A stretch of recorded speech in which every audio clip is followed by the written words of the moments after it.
பக்கத்து வீட்டு வாசல்ல 2 மாங்காய் கடந்துச்சுன்னு எடுத்தாங்க. அதுக்குன்னு அந்த அம்மா அப்படின்ட்டு போகுதுங்க. ஷீலாவா? ஆமா, அவதான். அவங்க அப்படி பண்ண மாட்டாங்களே. இல்ல இல்ல இல்லடி, நான் அவங்க பத்தி தெரியும் எனக்கு. அவங்க அப்படி நடந்துக்கலாம் வாய்ப்பே கிடையாது. ரொம்ப டீசென்டானவங்க. அப்படி பண்ணலாம் வாய்ப்பே கிடையாது. ஹஸ்பண்ட்லாம் வந்து பாத்தீங்கன்னா இல்ல இல்ல இல்ல, அவங்க ஹஸ்பண்ட்லாம் அப்படி சொல்ல முடியாது வாய் திறந்து. நல்ல பர்சன். நாங்க எடுத்து ஊர்கா போட்டேன். அவதான் உங்களுக்கு வேணா நீங்க எடுத்துக்கோங்கக்கான்னு சொன்னான். அப்ப இடத்துல என்ன தப்பு இருக்கு? இன்னைக்கு தான் நாளைக்கு காலை ஃப்ரீயா வெளியே வரப்போகுது. அதுக்கு எதுக்கு அவளுக்கு அவ்வளவு பில்டப்னு நான் கேக்குறேன். என்னால ஒரு டீ சமோசா கூட சாப்பிட முடியல அருண். அவ ஸ்டோரி பாத்தீங்களா? மாம்பழம் பழுத்து இருக்குன்னு ஸ்டோரி போட்டிருக்கா. விருப்பத்துல தானே அருண் அது. ஒரு காருபா மாங்காய்க்கு இல்லாம போயிட்டோமாங்க நம்ம.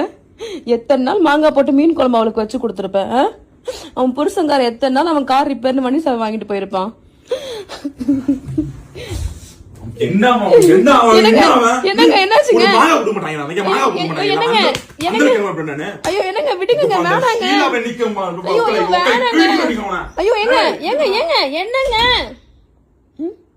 கொஞ்சோண்டு கலர் அதிகமா இருந்துட்டு என்ன ஆட்டம் ஆட்டினா என்னையா கருவாச்சுன்ற சாவு ஷீலா.